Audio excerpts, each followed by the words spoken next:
Uma boa noite para você, meu irmão, minha irmã. Sejamos todos bem-vindos e bem-vindas. Somos aqui a Diocese de Sete Lagoas, nesta live para refletirmos sobre o Grito dos Excluídos e Excluídas de 2025, 31º Grito dos Excluídos. E temos agora a alegria de ouvir também, participando conosco, um irmão de muitas lutas na democracia, junto a excluídos e excluídas, Frei Gilvander, com um rico histórico também de cuidado com a casa comum. Seja bem-vindo, meu irmão, muito obrigado pela sua presença entre nós e por tantas lutas nos inspirando. Olá, Padre Evandro, boa noite a todos, todas e todes, né?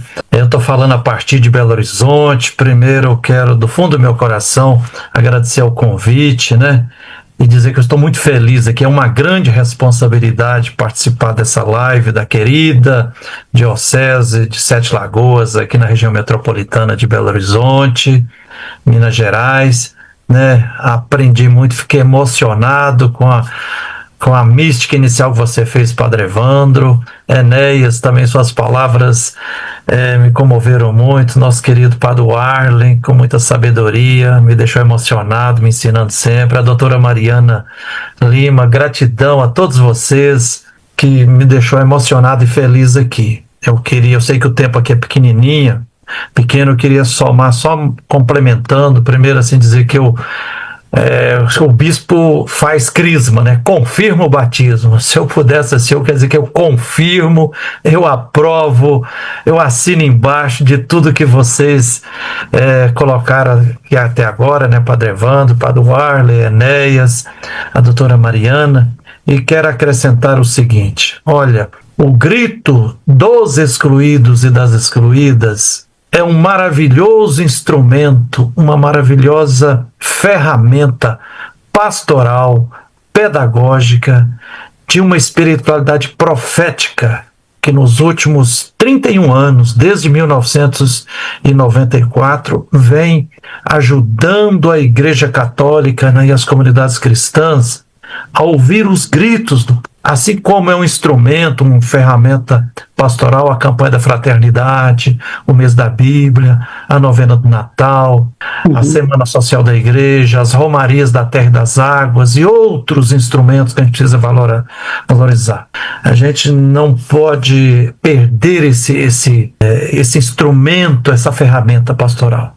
E depois dizer que o grito dos excluídos, ele é profundamente enraizado, está em profunda sintonia com a mais libertadora experiência bíblica, teológica da Igreja. Os biblistas e os teólogos são unânimes em afirmar que o ponto, a fonte de onde brotou o movimento de libertação judaico e cristão começou lá no livro do Êxodo, capítulo 3, versículo de 3 a 10, e dizendo simplesmente assim: Deus, Javé, ouviu o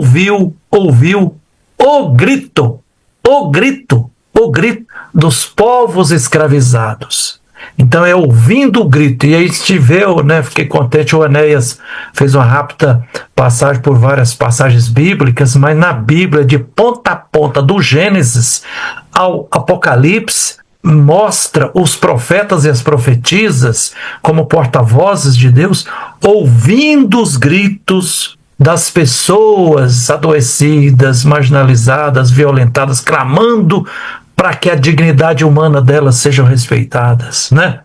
Jesus Cristo, nos 4 evangelhos da Bíblia, os mais de 30 milagres lá, Jesus ouviu o grito das mulheres, Jesus ouviu o grito das crianças, Jesus ouviu o grito das pessoas cegadas, das pessoas paralisadas, Jesus ouviu o grito dos excluídos e das excluídas. Então estamos em profunda sintonia. Essa primeira palavrinha. Segunda palavrinha, o Enéas me fez lembrar: o nosso Deus, que é um mistério de infinito amor, não é um Deus que está lá no alto do Monte Olimpo, distante, só para julgar as pessoas. O nosso Deus é o Deus da vida. É um Deus, um mistério de infinito amor, está na transcendência, mas também está na imanência, está no humano, está em nós, está no nosso meio e está de forma muito carinhosa nos excluídos e nas excluídas.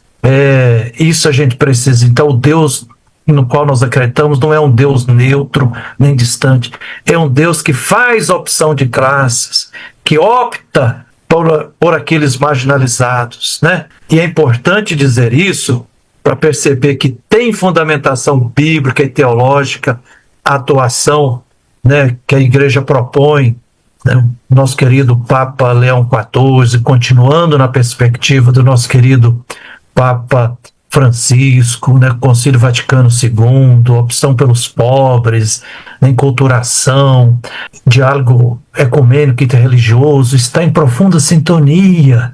Quer dizer, porque seria o seguinte: se nós vivêssemos numa sociedade justa economicamente, totalmente solidária socialmente, com preservação ambiental 100%, com respeito à dignidade humana, bastava a gente fazer assim, conviver interpessoalmente, nos ajudando no varejo e tudo. Mas o fato concreto é que nós não vivemos numa sociedade justa, solidária, não vivemos numa sociedade socialista, nem numa sociedade comunista. Nós vivemos numa sociedade capitalista. O sistema econômico e político que organiza a sociedade brasileira e grande parte da sociedade mundial, o sistema é capitalismo. E o nosso querido Papa Francisco já dizia que ele tem uma economia que mata, porque idolatra-se a economia, né? Aqui eu estou em Belo Horizonte, eu já tive que denunciar várias vezes aqui, porque nos últimos 20 anos a Prefeitura de Belo Horizonte, junto com o grande empresariado, com a participação do governo estadual, e muitas vezes até do governo federal, em 20 anos, demoliu mais de 50 mil moradias, casas e apartamentos. Para quê? Para arrumar moradia para os automóveis. Como? Para largar avenidas, fazer viadutos, derrubar casas para fazer estacionamentos. Aí eu comecei a perguntar para as pessoas, falei, uai, a dignidade dos automóveis vale mais do que a dignidade humana? Então veja que a pertinência do lema do Grito dos Excluídos: a vida em primeiro lugar, a vida dos seres humanos e a vida de toda a biodiversidade. Então a gente não pode, por amor a Deus, por amor ao próximo, a gente não pode deixar continuar essa ideia de que a economia está acima das pessoas, que pode se mercantilizar tudo. Não, a gente tem que defender a vida, e a gente defende a vida não é de forma abstrata, não. A gente tem que defender a vida lutando para que condições materiais objetivas aconteçam que viabilizem a vida. Por exemplo, eu tenho alergia a fumaça, a acre e poeira. Se eu for viver no meio da poeira e no meio da fumaça, eu fico sufocado. Então eu preciso de ambiente para eu ter saúde e viver. A doutora Mariana nos falava que de todos os direitos constitucionais, direitos humanos fundamentais, direitos trabalhistas, direitos sociais, direitos ambientais, direitos que garantem que a dignidade humana seja respeitada, né? Então, parabéns a todas as pessoas que estão lutando e fortalecendo e ecoando o grito dos excluídos e das excluídas, né? Grande parte da minha missão como frei, padre ambulante aí por Minas Gerais afora, fortalecendo as lutas pela terra, luta por moradia, luta por preservação ambiental, luta para frear a ganância sem fim das grandes mineradoras que vão detonando as montanhas e transformando em grandes crateras, né? Luta para frear o agronegócio que mente. Agronegócio não produz alimentos, agronegócio produz commodities. Commodities é mercadorias para exportação. O que produz alimentos, mais de 75% do que chega na mesa do povo brasileiro é agricultura familiar. E aí tem muito mais preservação ambiental onde tem agricultura familiar, onde estão os assentamentos. E tem mais devastação ambiental onde estão as grandes monoculturas do agronegócio. Está comprovado, e eu tenho que denunciar aqui também um grito, que o agronegócio está produzindo e reproduzindo no Brasil uma brutal epidemia de câncer e de Alzheimer. já está comprovado a cada ano acima de 250 mil irmãos e irmãs nossas morrendo vítimas de câncer ou de Alzheimer. A mamãe morreu aos 72 anos, depois de 6 anos de Alzheimer. Eu tenho certeza absoluta que foi contaminada pelo exagero de agrotóxicos no noroeste do querido estado de Minas Gerais.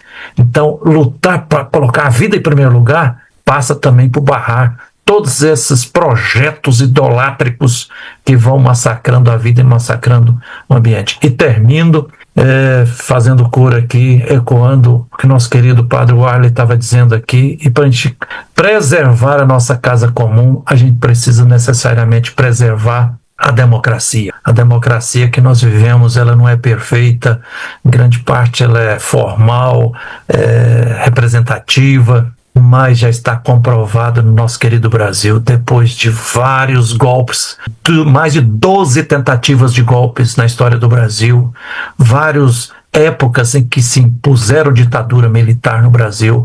Então já está provado que ditadura militar arrebentou com a Amazônia, endividou o Brasil, aumentou a dívida externa, aumentou o analfabetismo, pisa na dignidade humana. Então a gente tem que ecoar isso e não podemos permitir que aconteça no Brasil a tal da anistia, que é um absurdo isso. Está por demais comprovado que muitas pessoas, lideradas por um grande grupo, orquestrou uma tentativa de um golpe de Estado para recolocar a ditadura no Brasil e não pode ser anistiado. Inclusive está escrito na Constituição, no artigo 5º, que quem atentar contra o Estado democrático de direito, contra o Estado constitucional, isso não pode ser anistiado. E já está demonstrado também que se dá anistia, um simples perdão, é um incentivo para se tornar depois. E o que nós sabemos que quem está defendendo a anistia geral agora para os golpistas é porque está interessado em continuar aprofundando a brutal desigualdade social. Então, para a gente continuar marchando no rumo da interjustiça econômica, solidariedade social, responsabilidade de preservação ambiental, responsabilidade para com as próximas gerações e respeito à dignidade humana, a gente precisa da democracia. Então, feliz todas as pessoas que lutam diariamente, uma luta de todo dia para que a democracia continue viva no nosso país. Que o Deus da vida, Jesus Cristo, Espírito Santo, todos os mártires continuem nos guiando e nos abençoando na luta por direitos, por tudo que é justo. Um abraço de Frei Gilvander. Amém, muito obrigado, Frei Gilvander. Provocações muito boas e uma reflexão que nos leva cada vez mais a crescer nesse compromisso, missão de todos nós, anunciadores e anunciadoras do Evangelho, da justiça, da dignidade para todos.